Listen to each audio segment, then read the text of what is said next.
Assalamualaikum warahmatullahi wabarakatuh. Perkenalkan, nama saya Budiarti, NIM 1901010484, Prodi Pendidikan Guru Madrasah Ibtidaiyah. Video ini saya buat guna memenuhi tugas mata kuliah IPS SDMI. Baiklah, saya akan mempresentasikan PPT saya tentang masalah-masalah sosial.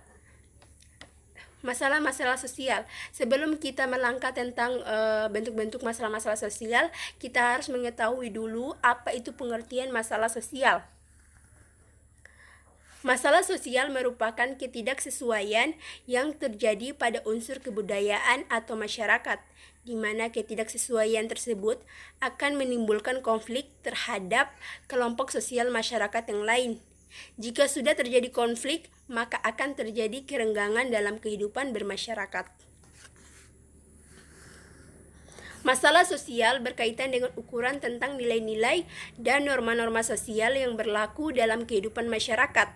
Setiap masyarakat tentu saja memiliki ukuran tentang nilai dan norma sendiri-sendiri yang berbeda dengan nilai dan norma-norma yang berlaku dalam masyarakat yang lain. Nilai-nilai dan norma-norma sosial yang hidup dalam masyarakat akan dijadikan sebagai panutan atau pedoman dalam kehidupan. Nilai pada hakikatnya adalah sifat atau kualitas yang melekat pada suatu objek. Jadi bukan objek itu sendiri yang dinamakan nilai. Sesuatu itu mengandung nilai, artinya ada sifat atau kualitas yang melekat pada sesuatu itu. Sebagai contoh, bunga itu indah, perbuatan itu bermoral. Indah dan moral adalah sifat atau kualitas yang melekat pada bunga atau perbuatannya. Sebab-sebab munculnya masalah sosial. Tidak bisa dipungkiri bahwa kemajuan atau perkembangan itu tentu diiringi oleh dampak-dampak yang akan berpengaruh bagi kehidupan masyarakat. Dampak tersebut biasanya berupa masalah-masalah. Semakin cepat perkembangan itu berlangsung, maka semakin banyak pula masalah yang akan ditimbulkan. Contohnya yaitu kemajuan dan perkembangan di bidang iptek, khususnya dalam bidang komunikasi dan informasi, juga membawa pengaruh yang sangat besar bagi masyarakat. Kita ambil contoh dengan masuknya internet dalam dunia kehidupan masyarakat. Di satu sisi membawa pengaruh positif dan di sisi lain itu membawa pengaruh yang negatif. Jenis-jenis masalah sosial. Pertama itu kemiskinan. Jadi secara umum kemiskinan itu dapat diartikan sebagai suatu keadaan di mana anggota masyarakat tidak sanggup memelihara dirinya sendiri sesuai dengan taraf kehidupan kelompok dan juga tidak mampu memanfaatkan tenaga mental maupun fisiknya dalam kelompok tersebut. Kemiskinan itu dapat dibedakan menjadi dua, yaitu miskin budaya dan budaya miskin. Miskin budaya adalah miskin pengetahuan atau miskin kreativitas. Dengan keterbatasan kemampuannya, maka seseorang tidak mampu melakukan sesuatu yang lebih baik sehingga tidak bisa memenuhi kebutuhan pokoknya atau kebutuhan primernya. Adapun budaya miskin adalah budaya malas, orang yang etos kerjanya sangat rendah meskipun mereka mempunyai kemampuan, pengetahuan yang memadai dan juga memiliki daya kreativitas. Kedua yaitu kejahatan atau kriminalitas. Kejahatan berhubungan dengan organisasi yang hidup dalam masyarakat. Biasanya kejahatan yang dilakukan oleh seseorang disebabkan karena ada kekecewaan, merupakan bentuk kompensasi, dapat juga ditimbulkan oleh golongan yang menganggap dirinya kebal terhadap hukum dan sarana-sarana pengendalian sosial yang lain. Juga situasi sosial yang memberikan peluang atau kesempatan untuk melakukan kejahatan. Ketiga itu disorganisasi keluarga. Adapun yang dimaksud dengan disorganisasi keluarga adalah perpecahan keluarga sebagai satu unit karena anggota keluarga gagal memenuhi kewajibannya yang sesuai dengan peranan sosialnya.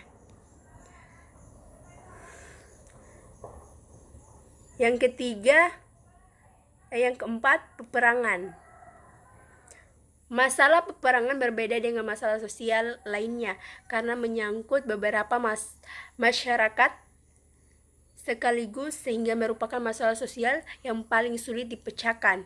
Peperangan mengakibatkan disargonisasi dalam berbagai aspek kemasyarakatan, baik bagi negara yang dapat memenangkan perang maupun bagi negara yang kalah perang. Yang kelima, pelanggaran terhadap norma-norma masyarakat. Bentuk masalah sosial yang disebabkan karena adanya pelanggaran terhadap norma-norma sosial yang hidup dalam masyarakat dapat berupa pelacur berpengaruh besar terhadap moral seseorang. Delinkuensi anak-anak, yaitu kelompok anak-anak muda yang tergabung dalam suatu organisasi baik formal maupun non-formal yang mempunyai tingkah laku yang tidak disukai oleh masyarakat pada umumnya. Alkoholisme. Akibat dari alkoholisme adalah kurangnya kemampuan untuk mengendalikan diri baik secara fisik, psikologis maupun sosial sehingga tindakannya akan mengganggu ketentraman masyarakat secara umum. Yang kelima, masalah kependudukan. Masalah kependudukan merupakan masalah dasar terjadinya masalah-masalah sosial lain. Artinya masalah kependudukan menjadi pendorong timbulnya masalah-masalah sosial. Pertumbuhan penduduk akan diikuti oleh pertumbuhan kebutuhan hidupnya. Keenam, masalah lingkungan. Secara umum, masalah lingkungan dapat diartikan sebagai masalah yang terjadi dalam lingkungan hidup manusia. Masalah lingkungan ini tidak bisa berdiri sendiri. Artinya, masalah ini terkait dengan masalah-masalah yang lain, seperti masalah kependudukan. Misalnya tingginya arus urbanisasi, rendahnya kualitas sumber daya manusia, dan sebagainya. Masalah-masalah sosial di lingkungan sekitar dibagi menjadi 3, yaitu masalah-masalah sosial dalam lingkup lokal, masalah-masalah sosial dalam lingkup nasional, masalah-masalah sosial dalam lingkup internasional. Masalah-masalah sosial dalam lingkup lokal adalah masalah-masalah yang dialami oleh seseorang dalam interaksinya dengan masyarakat. Masalah-masalah sosial ini dapat berupa kemiskinan. Masalah kemiskinan ini bisa dialami oleh seseorang maupun sekelompok orang dalam suatu wilayah tertentu.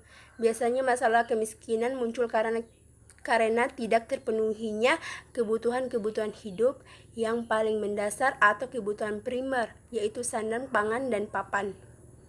Kedua, kejahatan atau kriminalitas. Masalah kemiskinan pada akhirnya juga berdampak pada masalah-masalah lain seperti timbulnya kejahatan, kriminalitas, dan sebagainya. Dalam kondisi yang tidak memiliki apa-apa akan mendorong seseorang atau sekelompok orang untuk berbuat jahat.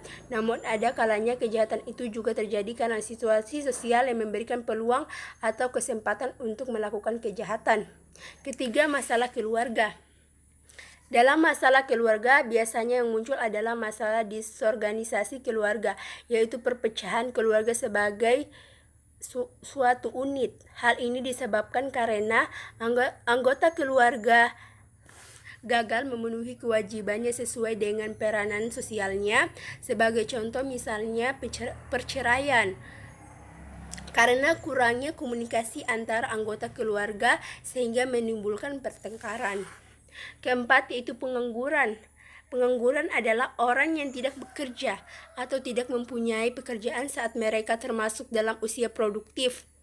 Hal ini bisa terjadi karena mereka malas bekerja atau karena baru saja diberhentikan dari pekerjaannya. Penyebab terjadinya masalah pengangguran ini misalnya itu tingginya tingkat urbanisasi, yaitu perpindahan penduduk dari desa ke kota dengan tujuan untuk mendapatkan pekerjaan. Kelima, yaitu pelanggaran terhadap norma-norma masyarakat. Bentuk masalah sosial yang disebabkan karena melanggar norma-norma yang berlaku dalam masyarakat bermacam-macam. Misalnya melanggar norma-norma kesusilaan yang berlaku dalam masyarakat yang sangat dijunjung tinggi. Pelanggaran terhadap norma kesusilaan ini akan berpengaruh besar terhadap moral seseorang. B, masalah-masalah sosial dalam lingkup nasional. Masalah-masalah sosial dalam lingkup nasional adalah masalah-masalah yang dialami oleh masyarakat dalam suatu wilayah tertentu, namun akibatnya akan dirasakan oleh seluruh bangsa dan suatu wilayah negara. Masalah-masalah sosial ini dapat berupa Pertama yaitu kemiskinan. Kemiskinan bisa menjadi masalah dalam lingkup lokal, namun bisa juga menjadi masalah dalam lingkup nasional.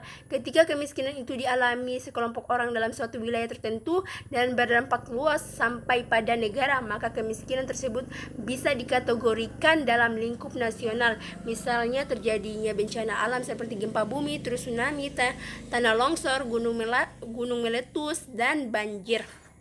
Kedua yaitu pengangguran.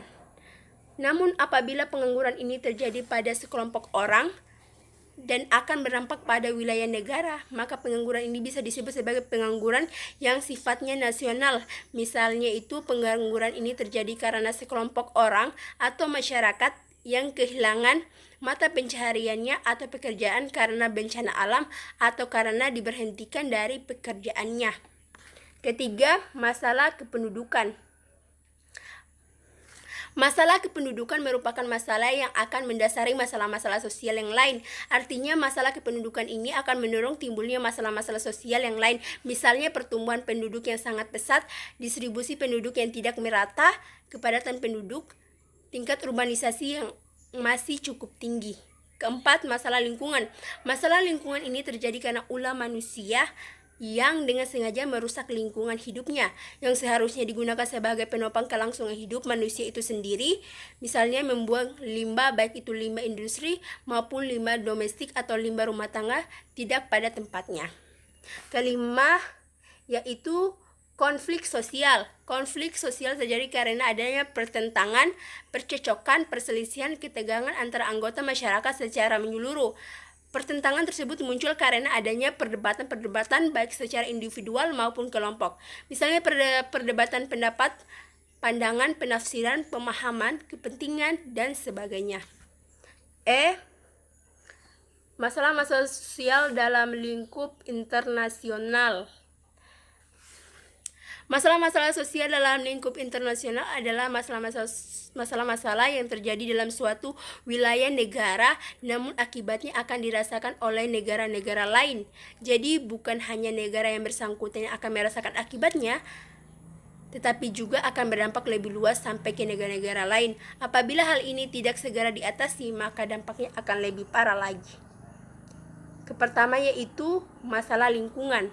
Masalah lingkungan dalam lingkup internasional di sini adalah yang berdampak sangat luas karena dampaknya akan dirasakan oleh negara-negara lain, misalnya kebakaran hutan yang terjadi di daerah Kalimantan.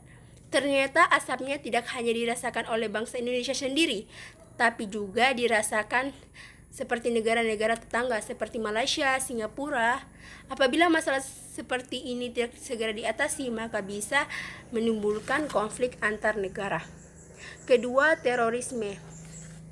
Terorisme adalah segala bentuk tindak kejahatan yang ditunjukkan langsung kepada negara dengan maksud menciptakan bentuk teror atau ancaman terhadap orang-orang tertentu atau sekelompok orang atau masyarakat luas.